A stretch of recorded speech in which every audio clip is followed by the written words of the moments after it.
Hello and welcome to The Slowdown, your time to redefine success and growth on your own terms with a little inspiration from others. Since starting this show, I get sent daily messages of anything related to slowing down. I love that this is showing up more in public discourse and that people think to share it with me. Most of it, however, feels like nothing new, memes with the same old platitudes. Until I came across this book called Tiny Experiments: How to Live Freely in a Goal-Obsessed World. And like a moth to a flame, I bought it right away.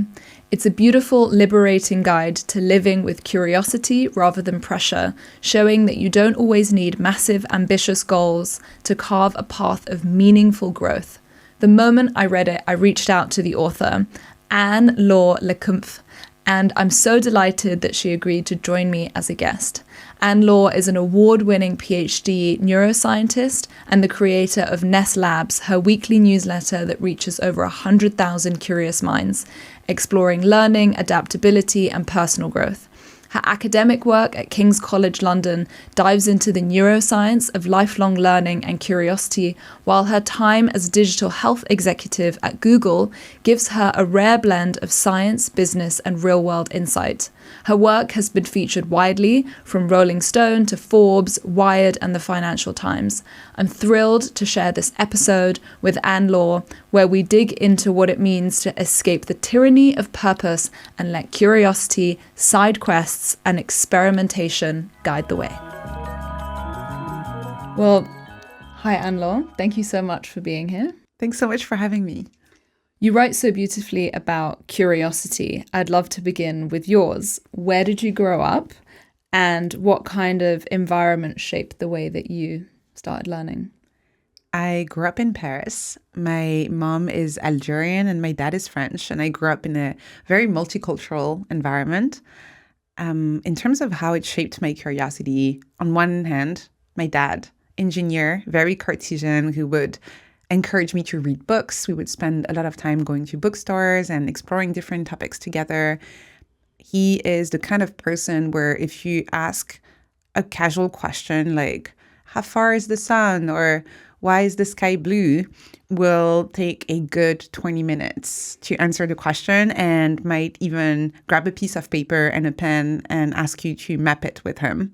And then on the other hand, my mom, a lot more intuitive when it comes to her curiosity, and maybe a bit more of what I would call interpersonal curiosity, very curious about people, their stories, their past, and also sharing a lot of different stories about people, her culture. So I grew up in an environment where learning and exploring was highly valued. And how was success modeled for you growing up? What did you think being successful meant? That's the part where curiosity was a little bit less exploratory. Both of my parents had a very clear definition of what success was supposed to look like, a very traditional definition of success. I think it's very common in families with a bit of an immigrant background, where your parents want you to be safe, to be able to put money on the table, to have a roof over your head. And because of that, for both my parents, being successful meant doing well in school, and then getting a good job with a good salary, and then climbing the ladder, really. And what were your early desires in terms of what you wanted to be? I haven't thought about that in a long time. I wanted to be a paleontologist. I loved dinosaurs. So that was one option. And I thought that if that failed, I could be a fantasy writer. Wow. Okay. Very, very different things. And do you see a thread line between the way that your parents raised you, that mix of curiosity and kind of understanding in the thing that you do now? I do, yes. I think I did reconnect with my childhood curiosity, but a bit later in life. So that's why I think it's interesting how you asked me both about how I was curious as a child, but also what success looked like, because I think both of these impacted some of my early choices and later choices in my career. In terms of my early choices, I was very curious, and that was encouraged, but also I was encouraged to put my curiosity to work. to have productive curiosity, which means that I slowly started narrowing down the topics and areas I was exploring to make sure that I was not getting distracted and that those areas would be useful in terms of, again, getting the good job, getting the good salary and all of that. And it's only much later in life, in my late 20s, that I reconnected with my kind of, I don't know if you can call that pure curiosity for the sake of curiosity, not applied curiosity in order to be successful.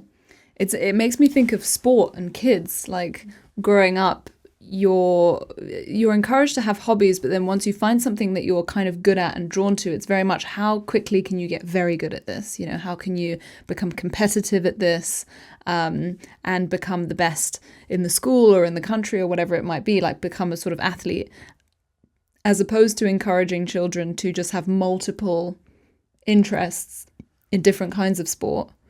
There is this real, even very young, you're told to kind of choose a thing and start to get very good at that thing. Yeah, I think it comes from a good place, from our parents. They want to feel like we're going to be safe even when they're gone. And because of that, if we show any kind of talent, if we indicate that we might be good at something and that something might be something that we can then use in order to be successful, they're going to want to encourage us to develop that, especially if it looks like it's something we like. They probably feel like, great, we found something our kid is good at and they'll be able to use it. We might as well support them. What I think they don't necessarily consider is how by doing this maybe too early, we might be closing doors to exploring other areas of curiosity, other areas of growth. And then what was your first degree in Normandy? Business management, entrepreneurship, again, very focused on how are you going to be able to have a good, stable job and make enough money to survive. And then what was that? What were those first few stable jobs? The first one was at Google. So, I mean, before that, I did a few shorter term, like internships kind of jobs. So I worked at a wine exporter, which was actually, fun job when I think about it. It was in New York for a few months, and I was in charge of helping sell French wine that a lot of French people didn't actually want to drink. So we were exporting it. And I didn't speak English very well at the time. And I was really confused as to why I got the job. And it turns out I got the job because I had a very thick French accent. And they had realized that helped with selling the wine. So the worse the English, the better the sales. That's where I started properly learning English. So I'm super grateful I got that job at the time. So I did a couple of odd jobs. But my first real proper job after university was at Google, which my parents were really happy about. And then how did that job play out? Like, what was your role? What did you like about it? And then eventually, what did you not like about it? I was so happy I got the job too. I got to work with really smart people on really interesting projects. That was about 10 years, almost 15 years ago now. So Google was already a pretty big company, but it was smaller than it is today, and it was growing really fast. And there were lots of opportunities to work on lots of different things. So if you were someone who was quite curious and wanted to work on different things, and if you were ambitious and wanted to push yourself, that was actually a really good environment, which I loved. Two issues that I started facing after a while. The first one is that I wasn't fully convinced I actually deserved to be there, in the sense that everybody was so smart. Everybody had gone to really good schools. I had gone to a decent school, but I just felt like someone at some point would realize that I didn't belong there. You were bluffing. Exactly. So classic, I didn't know the term at the time, but classic imposter syndrome. I think we've all heard about it now, but 15 years ago, it wasn't really something people were talking about. So because of that, I was saying yes to absolutely everything. I was the yes girl. You could ask me, hey, we have this presentation tomorrow. Can you stay late and help with this? I'd be like, absolutely. Let me cancel my dinner plans. I'm here. I'll help. I remember once when I was based in London at first, and there was a training in San Francisco. I said yes to go to the training. And then I ended up for 1 week working both time zones, which sounds completely insane to me today, but at the time felt like a normal thing for me to do. So I was working really, really hard just to feel like I was keeping up with everyone. So that was a first issue that started showing up. And the second one, which is kind of tied to the first one, was that success was highly codified at Google. So they literally had a rubric that you could go through, you could download it, you could have it on your computer that would tell you exactly what to do, in what order, the kind of projects to work on, how to show up in your job in order to get a promotion. And because I wanted to be successful and I wanted to prove to others and myself that I actually belonged there, I did everything I could to fit within that rubric, to tick all of the boxes. And that, to me, I realized after a while, was actually problematic. I was in my early 20s. It was way too early for me to have this perfect blueprint, this perfect map of how to be successful. It's so interesting. And then what happened next? Unfortunately, it's very common for people in a situation like the one I was in to need a bit of a kind of a shock, a trigger for you to realize that something's wrong. So I wish I could tell you that it was through introspection and that I realized that something was wrong and I made a change, but that's not what happened. What happened is that I had a really big health scare. So I was in San Francisco. I had moved from London to San Francisco. I was working at Google there. I was getting ready in the morning, brushing my teeth in front of the mirror when I noticed that my entire arm had turned purple.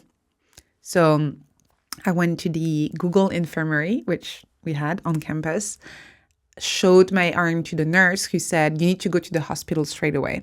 So I went to the hospital and then the doctor said, you need to have surgery as quickly as possible. There's a blood clot in your arm that's threatening to travel to your lungs. And in that moment, instead of saying, yes, absolutely, let's do the surgery. Oh, no. Yeah, I said, let me check my calendar. And I was so worried about falling behind with my tasks and my projects that's where my mind went first. Not, oh, I'm going to die, but, oh, my projects. And it almost felt like, when you do something so absurd that you have this almost like an out-of-body experience where you see yourself acting in a way that makes no sense. It's a little bit like watching a movie where the main character is doing something stupid and you want to grab them and say, what are you doing? Look behind you. That's what it felt like. And that was really the trigger for me, noticing my response in that moment when I started questioning my priorities. And I didn't quit my job straight away, but a few months later, I went back to France for Christmas. I had a few people asking me, how's life? And I think because of what happened in the hospital, for the very first time ever in my adult life, I actually considered that question seriously. How was life? And it was fine, really. It's not like I had a lot to complain about. Good job and, good situation. But at the same time, I couldn't really say I was really happy. And I couldn't really say that if that was going to be my life for the rest of it, that's really what I wanted. And so that's when I decided to quit my job. Wow, so many things there. I mean, firstly, were you okay? For anyone watching the video, my arm's still here. I'm okay. So I ended up doing the surgery, but I did end up scheduling it during a team offsite. Right. So obviously nobody would notice.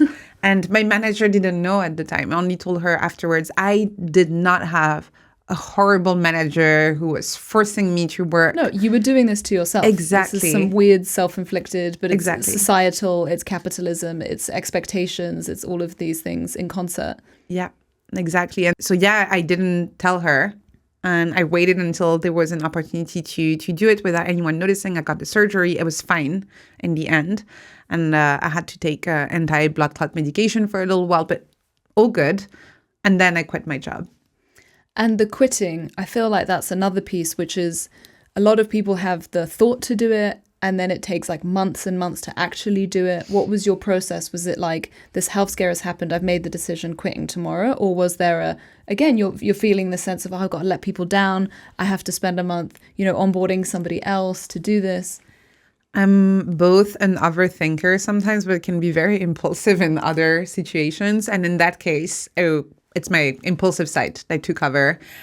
After that Christmas holiday, when I was back home in France, I came back in January to San Francisco and I told my manager I was leaving. So in a way, it did feel impulsive, but I think it's because I probably had been processing this entire journey and experience for a while, maybe below the threshold of consciousness, but it probably had been stewing for a while for me to make that decision so quickly.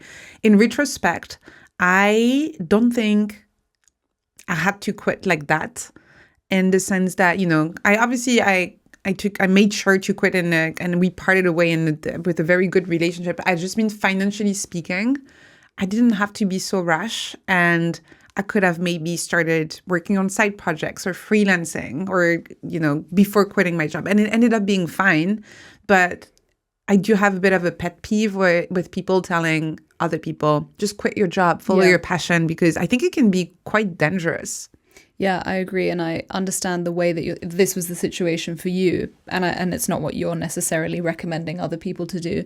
I also liked the question, which is, how's life? Right. And I think a lot of people are used to the question, how's work? And answering that and having a real sense of, I know exactly what I'm doing at work. But the question, how's life, is interesting because in your answer, you start to realize how much of my life is work. And I guess in your life, were you finding that most of your life was work? Absolutely. It was very common for me to cancel plans with friends to prioritize working on a project, especially when there was a launch coming up. And even when I was with my friends, part of my mind was still thinking about something that was related to work. So there was always the sense that I was never, ever fully present in those personal moments either. I also wanted to know, what was your role and how long were you in that role? At Google San Francisco, I was on the digital health team and I was head of global marketing for Google Fit, which was maybe I didn't do a really good job with marketing. Ironic. Ironic. Yes, absolutely. Which was is still the equivalent of Apple Health, but for Google. So that included the app, but also all of the smartwatches that Google was working on in partnership with other brands. And then what was your process after you quit? Where did you go? Where did the place of rebuilding yourself feel like it should be? So I ended up going back to London for fairly simple reasons. My reasoning was that first, I did not have a visa to stay in the US anymore since my visa was tied to my job at Google. So I had to go somewhere else.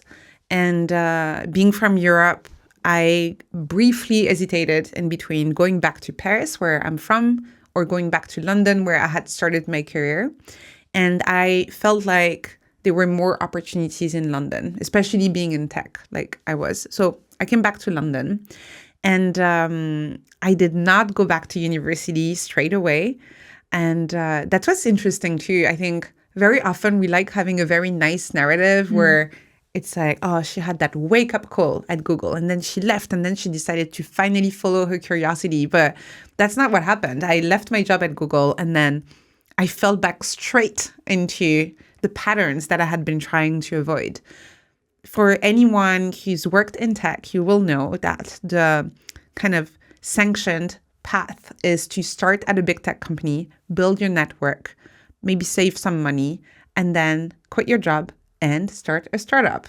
And so when I left my job at Google, I felt so uncomfortable with not knowing what I wanted to do next, not having a sense of identity tied to my job anymore, not being able to answer the question, what do you do? That I went straight back into following that nice narrative. And I started a startup for all of the wrong reasons, not because I wanted to or was really curious about the topic, but because that's what you were supposed to do when you were in the tech industry. Very fortunately for me, my startup failed. And that's only when my startup failed, that I found myself in a place where I had no idea what to do next. I was completely lost. And I finally admitted to myself that I didn't know what I wanted, which should have been scary, but somehow was one of the most liberating thoughts I ever had in my entire life. And then why did you pick neuroscience? So I basically went back to the drawing board. I asked myself, okay, so if success, money, recognition, your parents' approval, and all of that was out of the equation, if you could wake up every morning and just explore something that you're curious about, and you would want to keep on doing it even if nobody was watching, what would that be? And in my case, I had always been curious about the brain, why we think the way we think and feel the way we feel. And so I decided to go back to university and study it. It's one of those topics where I could have maybe bought a bunch of books, but it actually felt quite daunting. And so going back to school actually felt quite nice. So that's why I did that, and that's why I chose neuroscience. What were some of the things that you learned early on in that degree that really sparked where you're at now with the book, with tiny experiments, with this idea of maybe there's a different way to do things? One of the first things I discovered when I went back to university to study neuroscience was the experimental mindset that is taught to scientists. And this is really a way to relate to uncertainty. So normally, when you're in everyday life or work, if there's something you don't understand or something that's not going to plan or something that's quite challenging, you try to get rid of the problem as quickly as possible. Whereas when you're a scientist, if you're a bit confused, if there's uncertainty, you're drawn to it. You're curious about it because you know that uncertainty is an opportunity for discovery.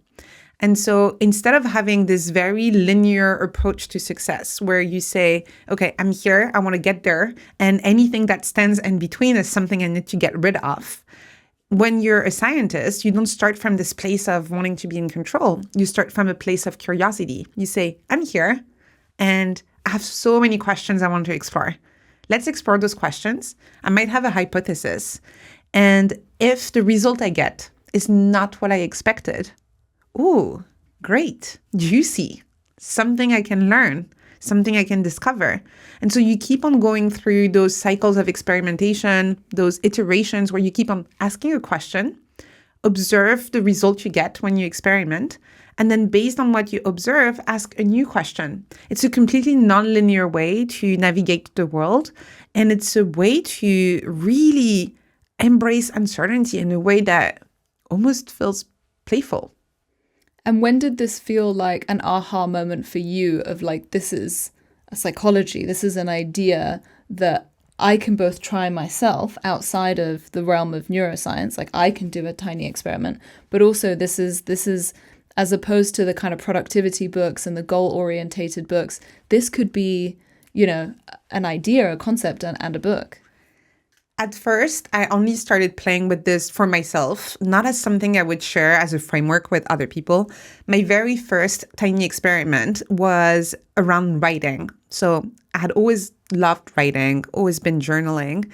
And I decided at the very beginning of my master's degree in neuroscience to start writing a little newsletter, writing articles online. So as said, I will write a short article about neuroscience every day for 100 weekdays.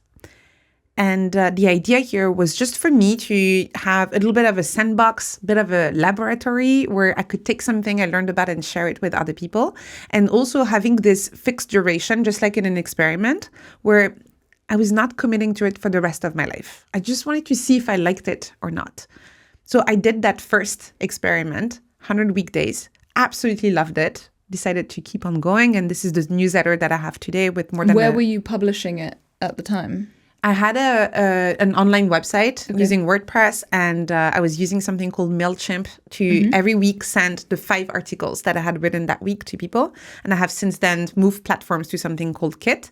But it was a very simple setup, which is part of what I recommend also people, if they want to experiment, basically to not spend so much time trying to build something complicated. Just get started and you can then iterate.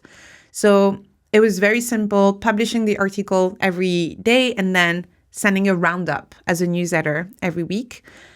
And I noticed how effective this framework was in terms of helping me let go of any kind of binary definition of success.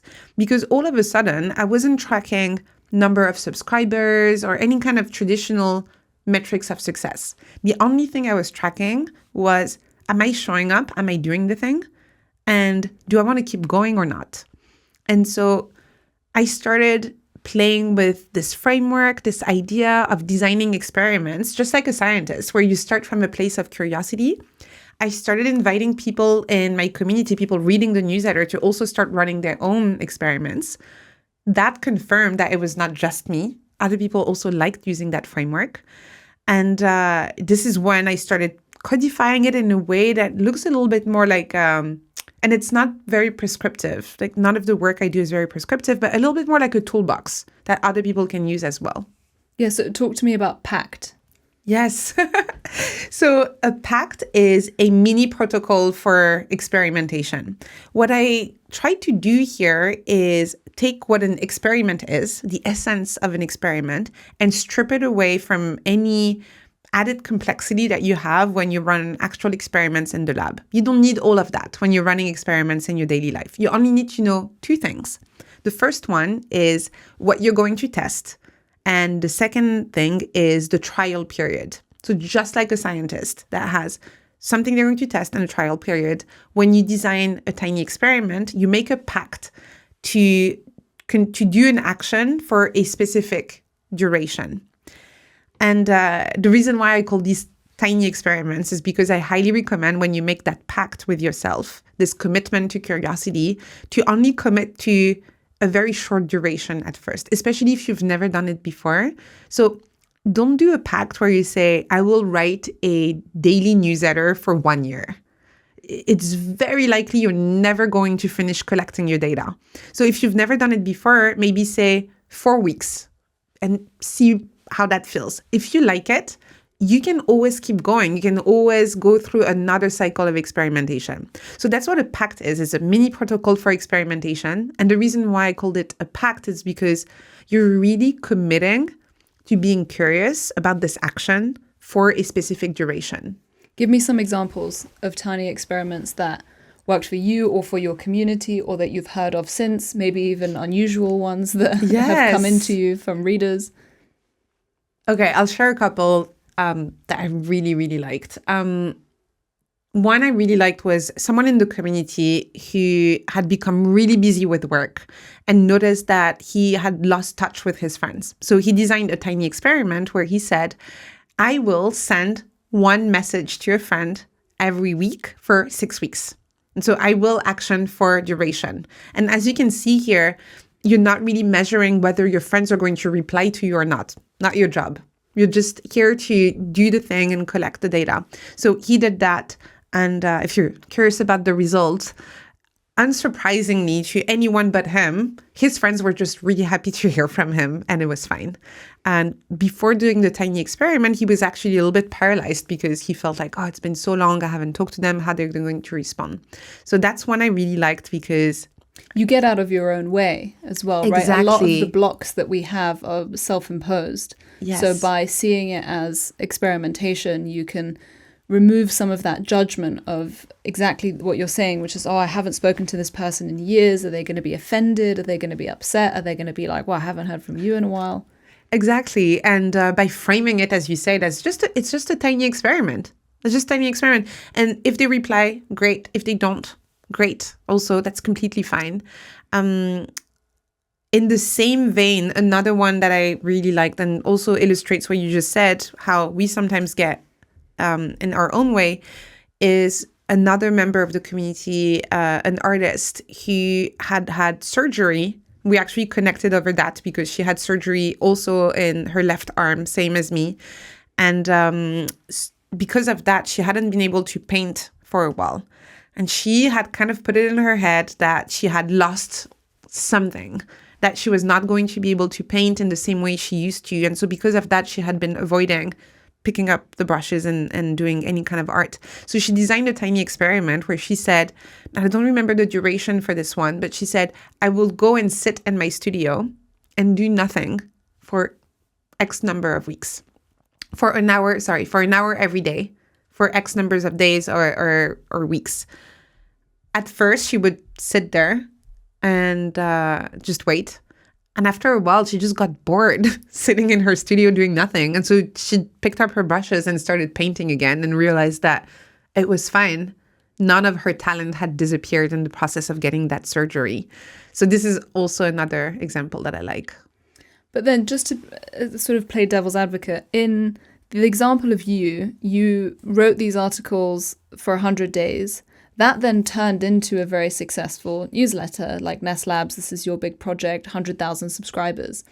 How do you, I could imagine somebody going, I've done my tiny experiment, but it hasn't led to a career path and success. How do they stay in the framework of, I don't need it to work out? Like I see it all the time on Instagram now, people going, I'm going to show you this is day 1 of 30 days of doing XYZ, right? Yeah. But it's also usually linked to a metric, which is I'm hoping to get more followers. I'll give you another example, personal one, that illustrates what happens when you don't really get the result you expected or that you wanted. So a few years ago, I don't know why, but everybody around me was telling me, you need to start a YouTube channel. YouTube is the future. You're doomed if you keep on writing a newsletter and you don't have a YouTube channel. And those comments were coming from people I highly respect. And so it got me a bit curious. And I thought, okay, let's give it a try. So I designed a tiny experiment and I said, I will publish 1 weekly YouTube video until the end of the year. And it was already towards the end of the year. I think it was October or November when I decided to do it. So I did that. And I always tell people it's very important when you assess the results of your experiments to consider both the external and internal signals. So external signals is what you just mentioned, right? Number of followers, whatever you could put in a dashboard, metrics, those kind of things. We're usually pretty good at paying attention to these, but what we rarely look at is the internal signals. How did it actually feel to do the experiment? Because if you're growing an Instagram account or you're doing a YouTube channel and you have all of those new subscribers, new followers, but you hate doing it, is that actually success? And I would argue that it isn't. So in the case of this YouTube channel, external signals, pretty good. Not like I had a million subscribers, but it was pretty decent, good engagement. And if I had kept on going, probably would have grown pretty quick. Internal signals, I absolutely hated recording those videos. Every time I had to sit down in front of the camera. By myself, just looking at the dead black eye of the camera with no response whatsoever and having to basically talk to myself and sound like I was having a conversation with my best friend. I was dreading it.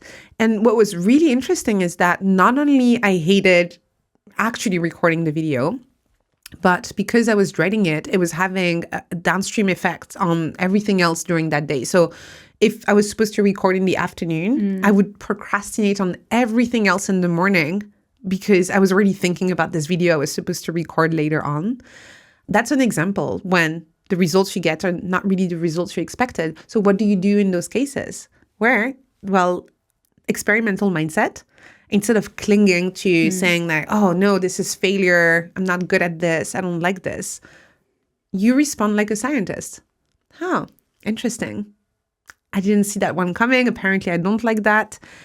And you have different options here. So you can either pivot, so you can tweak it. Maybe it's the format that you don't like. Maybe it's the topics that you don't like. Maybe there's something different that you want to do. And that's completely valid. And I know this is not the story that we tell people online, right? But you can stop. You can just stop. And you don't have to keep going with something that you don't like. You don't have to see it through. Exactly. Yeah. And I ask because I'm feeling this interesting thing with the podcast, right? It initially started as a curiosity. I felt incredibly alive after that first session. And then suddenly you get to this like weird tipping point after like season 2 where it was like, well, it's expensive for me to do this. I pay for a studio, I pay for a team, I pay for editing. So then it starts to be, okay, well, other podcasts make money. Like, do you want to make this make money? Do you want sponsorship, partnership? Do you want to work with brands? Do you want to, figure out ways to make this monetize? Which then leads you down a more capitalist system of, well, then you have to play into the game and the rules of podcasting as a career, which is, well, you have to bring on certain guests who have a huge following so that you can get more listeners, because more listeners mean partnerships, etc. So I felt myself at this almost mini crossroads of, do I do that, play into the game effectively of this industry, or do I stick to the curiosity? And at the moment I've chosen to stick to the curiosity, and I'm still self-funding, but it is a difficult one to navigate because you might not have the financial ability to just like keep going and going with your curiosities. So I'm wondering, would you have kept going with that newsletter if it didn't make you any money? Or what is your recommendation to people when they feel the external pressure of, well, this is either a job now or you have to play into the roles of this industry or not? Yeah, so there is a lot of pressure nowadays to turn any hobby into something more serious and into an actual job. So I would say first, but I think that part is the obvious one. You don't have to turn every hobby into something that makes money. What's really interesting here is that there are some creative projects that actually cost money. And so you start asking yourself this question, not because you're automatically trying to turn a hobby into something that makes money, but because you want it to be sustainable. Mm-hmm. And in those cases, I think the assumption that it has to be one or the other is maybe where people get stuck. So when it comes to my newsletter, for example, what I did at the beginning was that I started accepting sponsorships on one hand, but I also started doing consulting on the other hand. Working on consulting projects meant that I was making enough money on that side of the business that I could only accept sponsorships that made sense for the newsletter, even if on their own, it was not enough money to make it something that I could do full time. That meant growth that was a little bit slower on the sponsorship side of things, but that also allowed me to stop doing consulting only when I was really happy with the kind of offers I was getting for the sponsorship side. And now I'm in a place where I don't really do consulting anymore. If I do it, it's really because the project is something I'm really excited about. And I can turn down sponsorship offers when I don't feel like they're aligned with what I want to share with my newsletter audience. So you can go back 5 years in my newsletter and you will never see, for example, any ad for any kind of supplement or anything like that, which they pay so much. If I had from the beginning started saying yes to having supplements as sponsors, I would have started making money and a lot more money earlier. But I didn't want to because I couldn't test these. I couldn't confidently tell people to take those. And so I think being a bit creative and again, applying that same curiosity, maybe contacting people who have podcasts and asking them how they navigated this. And especially if you see podcasts where you feel like their values are aligned with the ones that you're trying to also uphold when it comes to yours. Almost like, again, like a scientist doing a mini research study where you're asking people, how did you do it? What worked for you? What were maybe different income streams that allow you to keep that kind of freedom when it comes to your podcast while making it sustainable? So I would really try to let go of the one or the other kind of limitation, which might not necessarily be the case.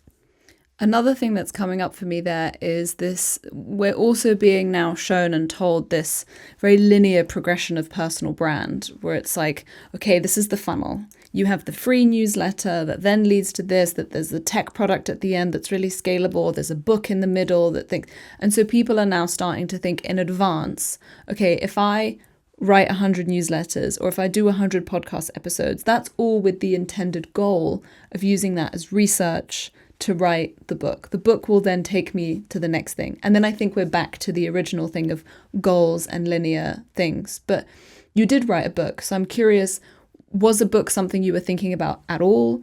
Is it something that materialized as you went, and how and at what point did it materialize? And did you also look at that and go, is this something that internally is something I want to do? So the book was not part of the plan. I didn't have a plan. For me, the big change when I started working on what has become Ness Labs, when I started writing my newsletter, is that for the very first time in my life, I really said, let go of the plan, let go of the blueprint. Don't try and copy paste any kind of recipe for success and just follow your curiosity. And so first, that was the newsletter. For the book, what happened is that after a while, when I was around maybe 40,000 subscribers, publishers started reaching out. So I started getting emails from publishers asking, hey, have you thought of writing a book? And I thought, interesting, because I thought I was going to write fantasy books as a kid, but definitely not nonfiction. I did have to have a very honest conversation with myself, really asking, okay, I'm actually excited about this idea of writing a book, but why am I excited? Is it because of the external validation of what other Yes. people will think of me, or because I actually have something to say? Exactly. So it was actually like, it was a tough, not tough, but layered conversation to have with myself and to try and really be honest with myself. And it turns out in that specific case, I was actually really excited about writing a book because I've always loved writing, and it really felt like an interesting challenge going from writing a short newsletter every week to bringing it all together into a book. I would say I don't like giving advice to people because everyone's situation is so different. But if anyone is doing what you just described earlier, where they think that they can write 100 newsletters or do 100 podcasts, and then it will make it easier to write the book, in my experience, that's not the case. I thought so too. I thought, oh, great. I wrote already, I don't know how many I had written at that point, like probably 150 newsletters, or I'm just going to collate all of that into a book. Absolutely not. I had to rewrite everything from scratch. There is so much that works well in a short form format in a newsletter that doesn't work at all when you're trying to turn it into a book chapter. And so, yes, the advantage is that I had spent quite a bit of time thinking about those ideas. So this is good. This is great. But the writing itself wasn't particularly made easier by the fact that I had written a newsletter before. So I would say that everything I've done when it comes to the newsletter, the book, and all of my projects and all of my most exciting projects the past few years are not the result of me planning it in advance, but the result of me keeping on showing up, keeping on asking questions, keeping on trying new things and experimenting, and then keeping the door open to new opportunities, even if they were not really things that I had been thinking about. And also not opening that door when I don't feel like I'm doing it for the right reasons. I see a lot of authors around me, friends of mine that have been approached by Netflix, for example, to turn their book into a mini documentary or a series. And so I also ask myself, if that happens to me, do I do it? Do I not do it? And I don't know yet, but I know that if that happens, I will have to have that honest conversation again. Because again, do you do it because of status, or do you do it because of curiosity? And so is there just no space in your life for big goals? I'm trying to play the parent here who would be very worried about their child not having any longer term ambition. And I think we can, it might be luck and multiple factors that actually made Ness Labs financially viable for you, but it also might not have been. I can think of people who would be like concerned about the lack of structure and the lack of that being something that you can actually anchor onto and say, like, this is how much money I'm going to make from this. Yeah, I don't think that having a big goal is going to make you more successful. I think what's going to make you successful is to really keep on showing up, paying attention to what works and what doesn't, and iterating. Nobody was successful because they said we're going to make X million by the end of the year. They were successful because they said, here's something I truly believe is going to be interesting to explore. Let's take it very seriously. and let's work hard to do this, and let's see what works and what doesn't, and let's keep on adapting. So if I was a parent, what I would want to see in my child is not them telling me I will be the CEO of whatever company. I would love to see everyday curiosity. I would love to see them try new things. I would love to see them not being afraid to fail. And I would love for them to be both ambitious and curious, because I truly believe that if you have those two things, if you're ambitious and curious at the same time, you're going to be successful. You just don't know what that success is going to look like. But pretending that having a clear vision is going to make you more successful, I personally think is just falling prey to the illusion of certainty. I love that, actually, now that I think about it. Maybe I've been thinking about it all wrong. I made a commitment to being transparent about the making of this podcast right from the start. So here's a quick update of the financial side. Season 4 of The Slowdown does not currently have a sponsor. I really want this podcast to bring to light people, stories, and approaches to life that I admire and don't often see in mainstream media. So I'm taking on the studio editing and making costs of this season myself. If you're a brand, or if you know a brand that cares about bringing honest and applicable career advice to people at all stages of their journey, please reach out. I'm eager to find the right partner, hopefully long-term, to help fund and continue the show so that it can keep growing. In the meantime, your comments, reviews, and shares of this episode are so important.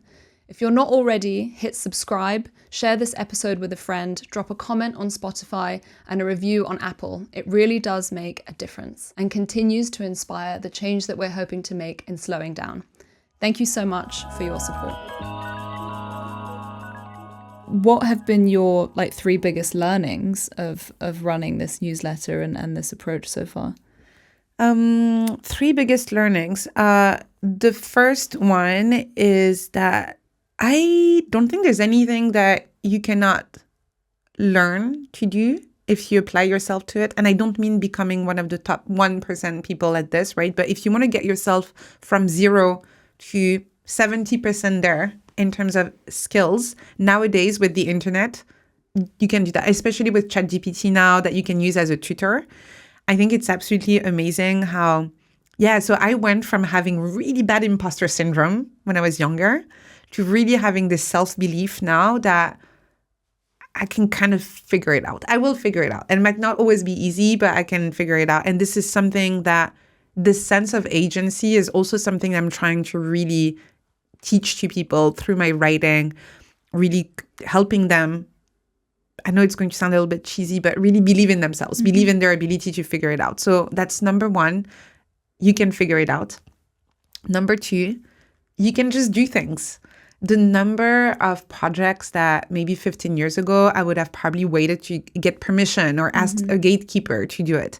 Now I just do. I build something quick. I write something. I test it. I see if it resonates or not. And you can just do things, especially on the internet. And number 3, it's always going to take much longer than what you think. If there's anything you're working on that you actually truly care about and that you want to see grow, not with that linear goal of getting to a specific milestone, but, in my case, nurturing the Ness Labs community and improving my writing and figuring out ways to bring people together and connecting them and keeping on learning, acquiring new skills, all of that is going to take time. And so I think you're going to have a lot more fun in the process and feel a lot less pressure if you just let go of the end goal and you really focus on the everyday process of showing up and experimenting. What pattern do you notice in people who struggle to have that exploratory, curious mindset? Quite often, I see two kind of buckets, group of people who struggled with that mindset. The first one is the perfectionists. So people who are highly ambitious, who really want to succeed, but because of that, almost see curiosity as a distraction and also don't want to try things where they're not 100% sure this is going to succeed. So they are the kind of people, and I was in that category for a very long time. So that's why I feel like I can speak to it, and I have deep empathy for people who are still kind of stuck there. They might only decide to work on projects where they know this is going to be successful. They might not explore projects where there's possibility that they might fail. And because of that, they limit their own growth and they limit also self-discovery. The other category is the cynics. So the cynical mindset where you say, I don't care about anything. I don't care. I don't care about succeeding. I don't care about having an impact. And that mindset is very much a self-protection mechanism, because if you say you don't care about anything, you're not going to get hurt. Nobody's going to judge you, right? But again, you really limit your potential for growth, for exploration, for self-discovery when you don't allow yourself to be a little bit earnest, to actually care. It makes me think of opportunity cost and people saying, oh, but if I do all of these tiny experiments, the opportunity cost is me doing this goal, this thing that I need to do. What do you say to people that say, I don't have time to do that, or, well, I should be doing this other thing instead of that thing? I tell them that you'll probably waste even more time long-term by being so focused and obsessed on that one big goal that you think is your one big goal, and ignoring the fact that the world is going to change. You're going to change. And it's very unlikely that getting to whatever that milestone you have decided was going to be your happiness and end goal in life. It's very unlikely that you're actually going to be much happier once you get there. So leave room for experimentation. And if you're someone, I know some people, they love goals. Okay. I'm not even telling you to completely let go of goals. Have some goals if you want to, but just make sure there's one tiny experiment running in the background, a little bit of space for experimentation. It seems like to even give yourself the space to think about what is my tiny experiment, we need to slow down and think about that and have these internal, honest conversations with ourselves. Why do you think our society finds slowing down so difficult? And or what is the current pattern that you feel like we're stuck in that makes actually like giving us ourselves that space difficult? Yeah, I mean, there's an entire self-help category that is called productivity and time management and how to be efficient and all of these topics. And the reason why is because our entire society is based around the idea that your worth as a contributor to society is tied to how productive you are, how much you produce, how much you contribute. Because of that, any time or energy you spend on things that are not directly contributing to increasing your productivity could be seen as a waste of time. And I think this is where the problem is. To me, this is a toxic form of productivity where you're really measuring your worth, your value as a human being based on what you produce. This is also why I have an entire chapter about that in the book, what I call mindful productivity, because I don't believe that you can let go of productivity completely. We do need, as a society, to function for most people who can to contribute at least something so we can all live together. But it doesn't have to mean that your level of productivity is tied to your worth. And it doesn't have to be this toxic definition of productivity where more is better.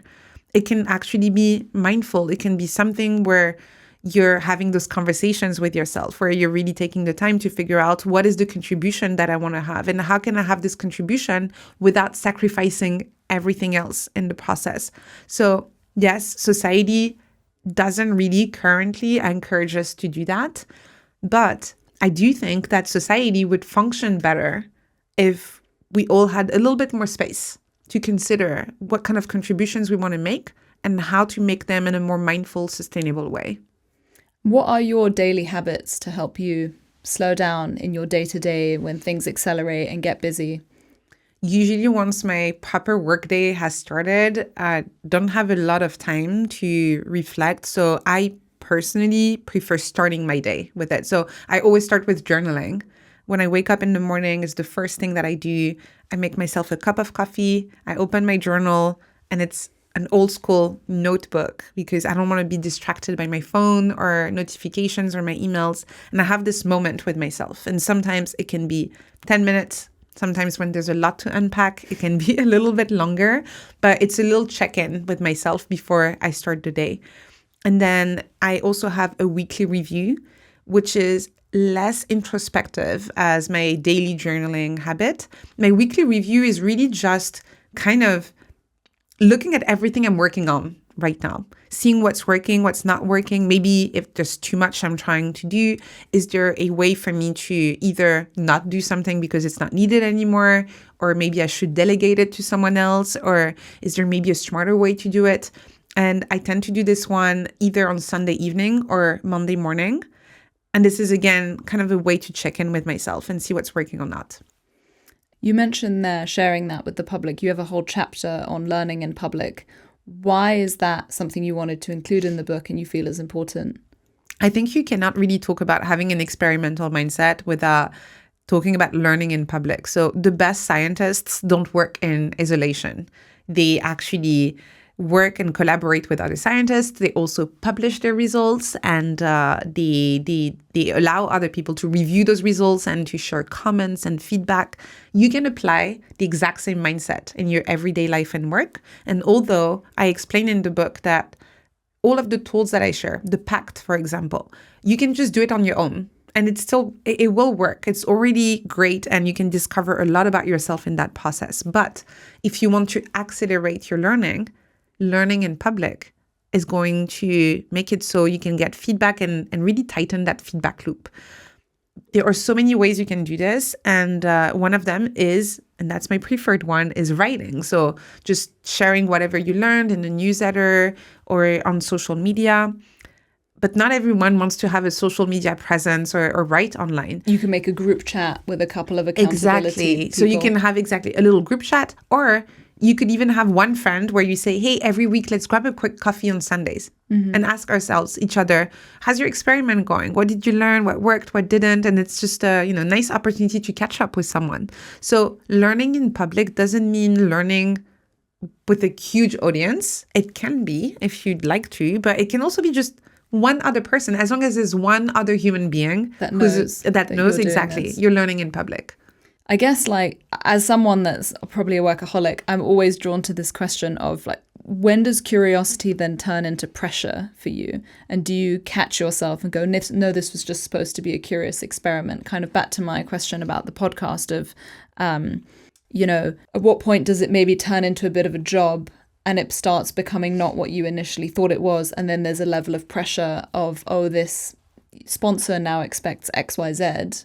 How do you bring it back to that thing? Or do you just go, this is no longer a tiny experiment. This is now a project and I need a new tiny experiment? Yeah, it's a good question, because tiny experiments can lead to projects that are not experiments anymore. And so I wouldn't say my newsletter is a tiny experiment anymore. And I have a team now. And so this is a conversation you can have, and this is not a bad thing at all. If at some point, so let's say you did a first pact where you said, I'm going to do it for 100 weekdays. And then you liked it and you said, let's do it for another 100 weekdays because I want to see if really I like it or not. And then after that, you start having sponsors, you start having all of this added work. And then intentionally turn it into a project. What does that look like? For me, hiring people to help me with all of the sponsors, for example, I don't manage any of the sponsorships anymore, allows me to focus on the part that I love. And I still love writing the newsletter. Some people have asked me, why don't you delegate the writing? Because you can afford it now. Technically, the newsletter... You can use ChatGPT. Exactly. I could save a lot of time with ChatGPT. I could hire a ghostwriter. I know a lot of people who do that. It's almost like firing me from the job I actually like, which makes no sense to me. I actually love writing the newsletter. I don't love managing the sponsorships. And so someone does it for me. And you can absolutely turn it into a project. What's nice also is that if you break it down into its components, you can turn parts of it into more of a project-like way of managing it while keeping another part fairly experimental. And so with the writing, for example, I still allow myself to experiment.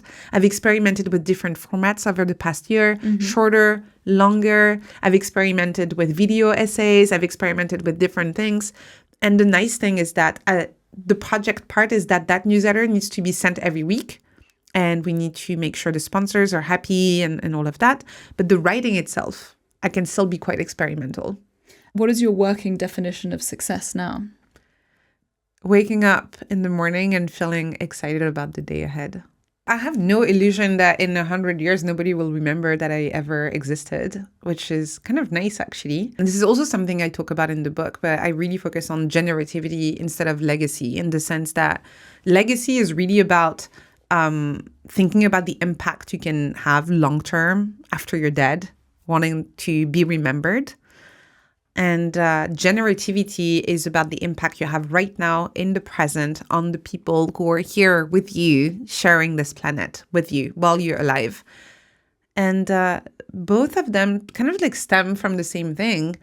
I think ultimately what we want to feel like is that it mattered that we were here. And that's it.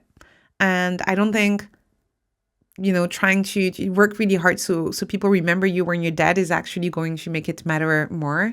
And to me, being ambitious is also wanting to have an impact right now, wanting to be a good friend, a good parent, good, whatever it is that you want to do today. So that's what I try to focus on rather than focusing on my legacy. And tell me quickly on names. Ness Labs, why that name? And then Tiny Experiments, how did you come up with that name? Oh, very different in the sense that Ness Labs just came to me very easily. It was such an obvious name. Ness means it's a suffix that you use to describe the quality of being something. So the quality of being conscious is consciousness, mindfulness, awareness. And so I wanted Ness Labs to be a mini laboratory for me to explore what it's like to be human. So that's Ness Labs. Really didn't spend more than 5 minutes thinking about it. Tiny Experiments, on the other hand, was not easy to come with. So something not many people know is that the original title of the book was not Tiny Experiments. It was Liminal Minds. The idea was that, so liminal means the in-between, the being on the doorstep of change, this threshold of something, being in transition. And I wanted to write a book about being more comfortable in those liminal spaces, in those spaces of change and transition, those spaces of uncertainty, hence liminal minds. When I started testing it, just by asking people or telling people, I'm working on a book, it's called Liminal Minds, everyone's reaction was the same. Limit what? Don't really get it. No, nobody was getting it. The couple of people who did were like, oh, yes, smart, which is not what I was going for. So I ended up going back to the drawing board and trying to figure out what would be a better title. And I kind of applied the principles in the book to come up with the title. And so there was a lot of experimentation. I came up with a few ideas. I pulled my newsletter readers to ask them which ones they liked better. I also designed not fake, the ads were real, but fake product listings on Facebook ads with fake book covers with all of the different titles, and actually looked at the click-through rates to see what people would click on, which is actually a really interesting parallel to the conversation we were having earlier about A/B testing for your newsletter. In that case, I actually really wanted to see what people would be more drawn towards in terms of the title. And Tiny Experiments was the clear winner, both with my existing audience and with people who had never heard about me through Facebook ads. People really liked this one better. And I really felt like it was a good representation of the content of the book as well. So I ended up going with that. It's a great title. And I was wondering, since publishing the book, have there been any things that have happened that you've been really surprised by or have found really interesting in terms of the reception of the book, in terms of people contacting you, asking you to write articles for them? So first, I didn't expect it to resonate so quickly with so many different kinds of readers. That was a bit of a worry that I had, is that I have a very specific background, having worked in tech and having gone back to university to study neuroscience. But the emails I get from people are really from people all around the world with all sorts of backgrounds. It's doing really well in India. I didn't expect that as well. So that was How really many good. copies has it sold so far? Do you know? So we're at 60,000 without India. I couldn't get those numbers. And I know it's doing really, really well in India. So I don't know how many in total. And it came out in March. We're recording this in December. So it's doing well. I'm very, very happy. So the positive, surprising thing is how it seems to resonate with a wide range of people. The less positive is that I was very protected of how ugly the internet can get, because most of my readers have been following my journey. They know who I am. They know where I come from. When I started going on a podcast tour and I don't know if you can call that a YouTube tour, but really being invited to different shows on different channels that have way bigger audiences than I have, my work started reaching an entirely new audience that had none of this background, doesn't know who I am, and maybe forget that I'm just a human being. And so I got a few comments when the book came out on some videos on YouTube about my accent, my appearance, how I obviously come from a place of privilege, how my parents probably had a lot of money, and that's why I teach tiny experiments as a way to navigate life. All of these things, which are absolutely not true, except for the accent. I do have an accent, but that was really interesting in terms of my response, where I really thought before that happened that I had a thicker skin than I actually did, and actually really hurt me.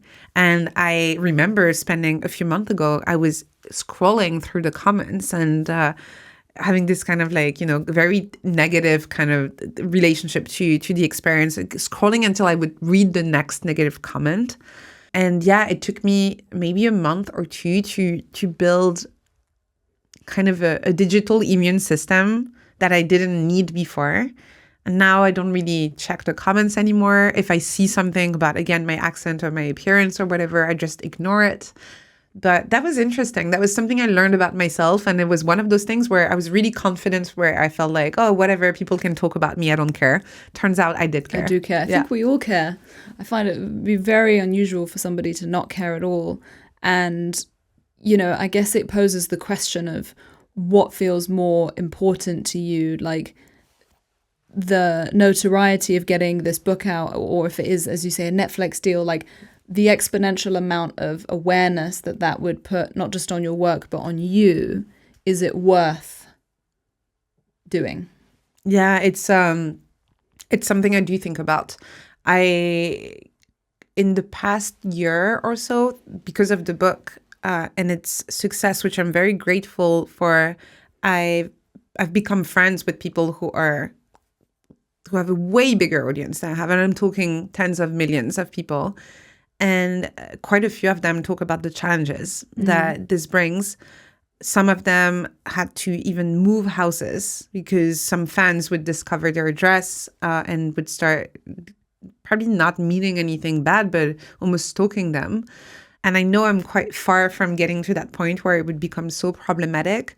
But I think the model that I'm most drawn to is James Clear, who wrote Atomic Habits, which has been the biggest bestseller in that space for the past, I think, 5 years. If you go on his social media, you can't see his face anywhere. And I had another friend who was hanging out with him in New York a few months ago, and who told me how amazing it was that he could walk on the street with James Clear and nobody would recognize him because nobody knows what he looks like. And so I haven't really taken steps to do this. And it's true that at this stage, so early in my journey, being on podcasts and being invited to big YouTube channels is actually one of the most efficient ways to promote the book. So at this stage, I'm still saying yes to all of these opportunities. But if I'm thinking long term, this model to me is the most attractive one, where lots of people know about your work, lots of people are reading your book, but nobody knows what you look like.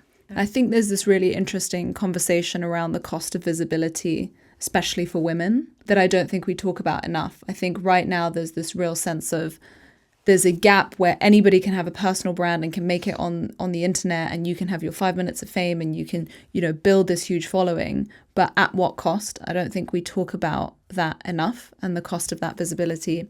I was also wondering, as a kind of final question, what kind of learner do you want to become in this next chapter of your life? What are you looking forward to? So in that first phase of my experimental journey, the newsletter was my main laboratory. But since then, I actually started conducting my own research at King's College London. And in the next phase of my journey, something I'm really curious to explore is how to start writing about my own research. I feel like I've become quite good at distilling other people's research. And it's going to be an interesting challenge to take my own studies and potentially turn them into another book. That's something I'm thinking about right now. I'm also really making a conscious effort to not rush into the next thing, because I know that's my kind of natural way when I get really excited about something. And I know a lot of us do that, right? Where we finish one project and then it's straight on to the next one. I want to give myself a little bit of space to breathe, but also to consider whether that next book project is something I'm sufficiently curious about that I actually want to dedicate the next 2 to 3 years of my life to it, because those are the timescales we're talking about when it's a book. And also if this is the topic that I want to write about. So yeah, at the moment, I'm trying to figure out how I can keep on learning, both as someone who writes, but also as someone who conducts research. I love that. I think it's unbelievably important to provide ourselves with that space between projects. My last question, which I ask everybody, is if I had to watch one film or read one book or have some kind of cultural experience that will help me understand you better, what would it be? Ooh.